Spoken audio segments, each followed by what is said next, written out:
Whoa, okay. That wasn't what I was expecting. Alright, this is it. This is the censored scene. Her hips are open a little. Or lips, sorry, fuck. She lets out a sharp breath as, without thinking, I breathlessly lean forward and press my lips to hers. The kiss only lasts for a fleeting moment before our faces part, our breathing quick and nervous. The feeling of Hanako's mouth lingers and her eyes remain locked to mine. Okay, it's more work, more work. Trembling a little myself, I remove my tie and begin undoing the buttons of my shirt. Hanako remains standing where she is, looking at the ground in front of her rather than watching me undress. On one hand, I'm thankful for that. I've always been somewhat self-conscious of my body, but the scarring has made quite a lot worse. On the other, though, this atmosphere feels very strange. My shirt falls to the floor in a heap, as untidy and crumpled as Hanako's blouse and skirt. She have to take off her skirt? I mean, I know she said like her butt, or he said her butt was like scarred a little bit, but she didn't really have to do that. Hanako's entire body visibly flinches at the sound of the zipper of my trousers being pulled down. My trousers join my shirt on Hanako's floor next to the bed, as do my socks in short measure. You didn't have to take off the socks, my guy. I hesitate before taking off my boxers, whoa, and end up leaving them on. Yeah, there you go. They represent one last hurdle that I don't think I can overcome quite yet. Sheer embarrassment stops me, along with the not wanting to Hanako to get even more worked up. My unease about the situation has also left me needing my own stimulation. Hanako. She gives a nod without so much as glancing at me, makes her way to the bed as I do. She walks as if her legs were wooden sticks. I'd find it amusing if I weren't doing exactly the same thing. I take the initiative, turning around and sitting on the side of the bed. I look to her face and invite her to take a seat either next to me or in front of me, but end up awkwardly looking down, stopping myself from staring at her body. Okay. Jesus. His smile. So funny looking.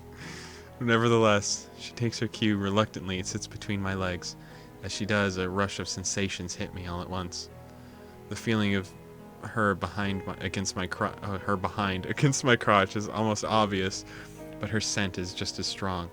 What does she smell like? I wonder if it's like lotion, or like I wonder if she has to do something on her scars to make her like feel better. So I wonder if she smells like burn ointment.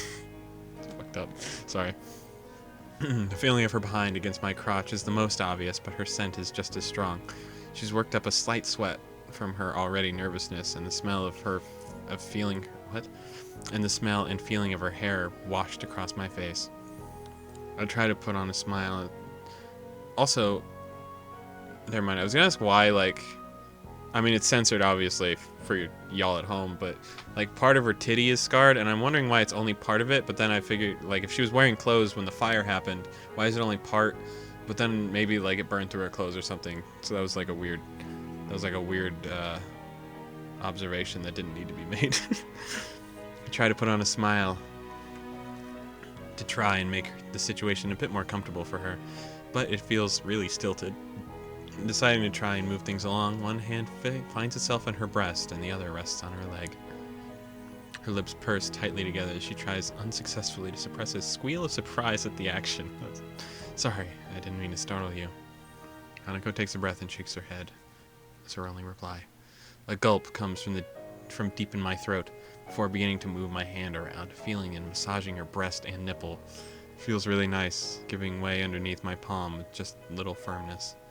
For a while, I don't think it's helping her get into the mood at all. But slowly, her eyelids begin to lower. Her breathing slows to a more rhythmic pattern, and her body begins to relax into mine. It's newly satisfying to be able to make Hanako feel like this. Definitely better than the feeling of her body alone. I can sense a little hard bump brushing against my fingers that wasn't there before, too. Okay. Well, I slowly move my hands downwards, trying not to surprise her too much. She gives no protest, and my fingers soon begin to move up and down the soft groove between her legs. At what point is this? I mean, it's just a book, right? So it's not really bad to read this, but I'm wondering at what point is it, like, weird? Whatever, her body is pressed against mine now, the thin sheen of sweat on both of us. She feels warm. This has served to arouse me as well as her. Hanako gives a small gasp, my fingers pressing a little harder, moving a little faster, almost instinctively. The girl in front of me, the girl pressing against me. I want her. All of her. I stop moving my fingers, making Hanako give a long breath of relief from the feelings welling up inside her. Her face looks to mine, a little silent but expectant. All I do is nod. I don't know which one of us is more apprehensive right now. I push myself back onto the bed, extricating myself from Hanako with a certain amount of reluctance. For her part, she slides back and lies down her head on her pillow, breathing heavily all the while. Okay. Hanako lying in front of me, her panties darkened, her chest heaving, her face flushed, and her eyes looking into mine. Her scars make her look all the more unique. It's a weird way to phrase it. I'm left without words that she allowed me to see her like this. I bring myself closer to her, closing my hands on her waist. I wait for her to nod and taking a delicate hold of her stockings, taking them up a bit as gently as I can manage. I don't think I can get them off without tearing them, so I just rip them off. I end up leaving them on her legs and moving her panties aside. Hanako lies practically. You could just tell her to get up. You could just tell her to get up and take them off. You didn't have to do it like that. Hanako lies practically naked on the bed, in both her most delicate parts and the scarring of her body now plain to see. Bringing my fingers to her crotch, I stroke her a little more, causing her breath to catch. Sorry, should I be saying this a little more sexily? She should be okay if she's this aroused.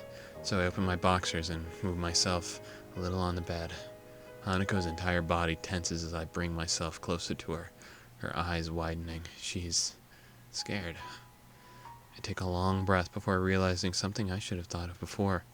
I close my eyes and concentrate deeply. My heart thumps away as I focus my mind on its breathing. It's faster than usual, of course, but the beat is regular. I think I can keep it in check if I take this slowly. Are you okay? I open my eyes and look at her. Sorry, I'm also doing her voice a little sexier. Bear with me. I open my eyes and look at her. I guess that must have looked pretty worrying to someone else watching me. I'm okay. Just making sure that I was. She hesitates a little before nodding. She looks a little less afraid than before, so maybe showing her that I was also worried might help reassure her. I lean over to her and press my lips to hers, our tongues tentatively touching. I could feel her body becoming less tense under mine. It's becoming both of us back into the right mood. Then I remember something and pull back. I lean over to the side of the bed, where my trousers are, my hand reaching for the back pocket. I feel around, blind for a few seconds, till a little foil square brushes just underneath my fingertip. Do you just have a condom off rip all the time? That's crazy. That's crazy that you would just have that on you at all times. I mean, good on you. But what the fuck? I quickly pull it out and right myself on the bed, sitting back from Hanako a little and fiddling with the packet. It takes a little while before everything to go on correctly. But eventually the rubber sleeve covers what it should, fitting snugly. My slight confusion at the first time trying to work a condom seems to have amused her a little as I position myself over her. We share a small, nervous laugh. Now, though, I need to try and concentrate. I look down and try to get my knees and waist in what I think are the right places, and take my penis in slightly shaking hand. Hanako's face is looking at mine, but her eyes are pointed down at where our crotches meet. With a short breath, I position the head and brushed my hips forward. You can't... I was staring at the camera because there's like an anime girl noise, and then I realized you can't read it because there's a censor.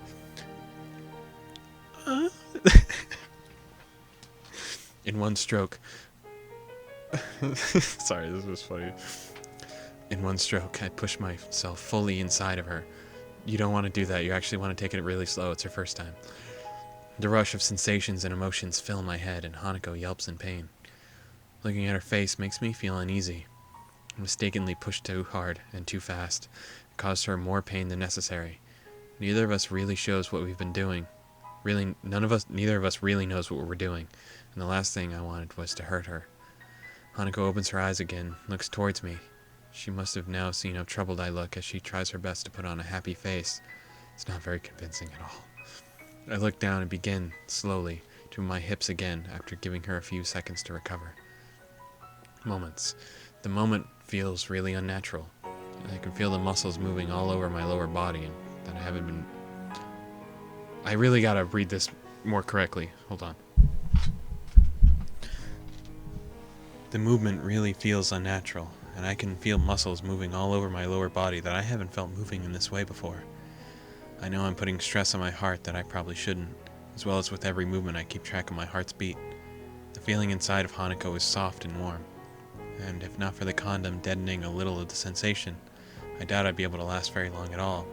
Her soft gasps and constant movements don't really help at all either.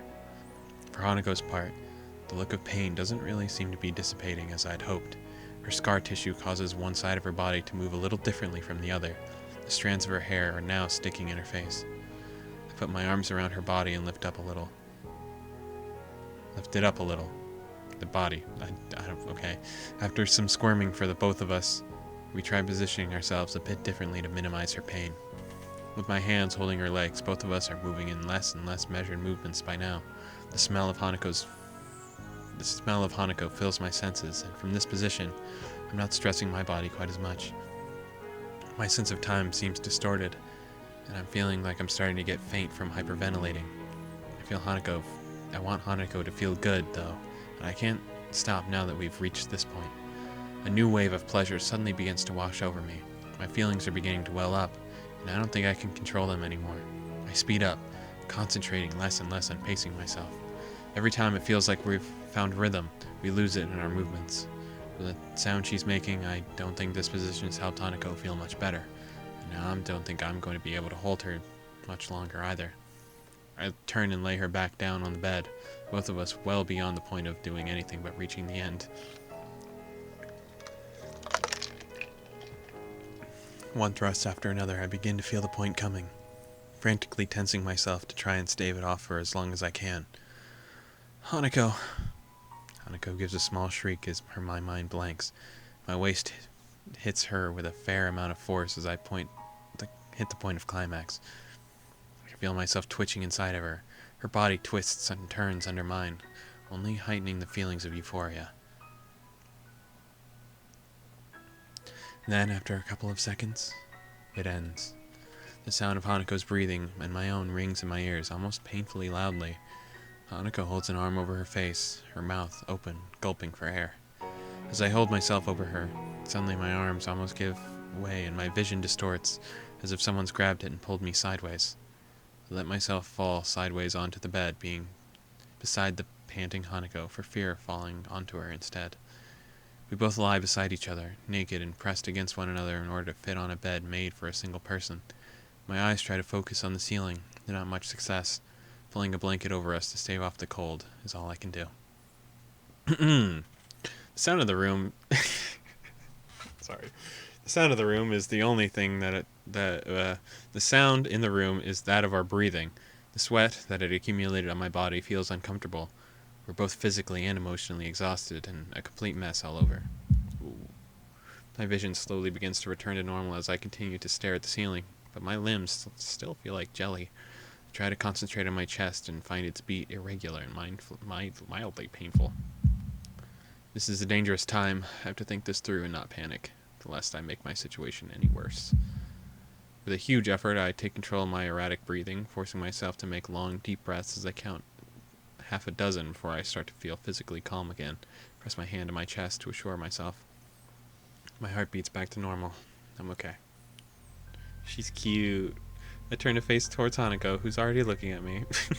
Her expression's pretty dazed, but underneath that, there's definitely a look of concern. She's realized what happened. I'm okay. Everything's back to normal. I find myself barely able to get the words out between breaths. I still don't think sex would tire a normal body out this much, so I have no doubt my condition's at least partially at fault. Why did my body have to do this right now? Aw, she's smiling. All the thoughts of my heart, though, are pushed aside as I see a wide smile forming on Hanako's face. As always, I smile back without another thought. Hanako's smile has always been infectious in its almost childlike sweetness and earnesty, something that sets her apart from anyone else I know. Right now, we don't need words. Everything we want to communicate to each other, we could share it just fine without them. Yeah. Love wins, guys.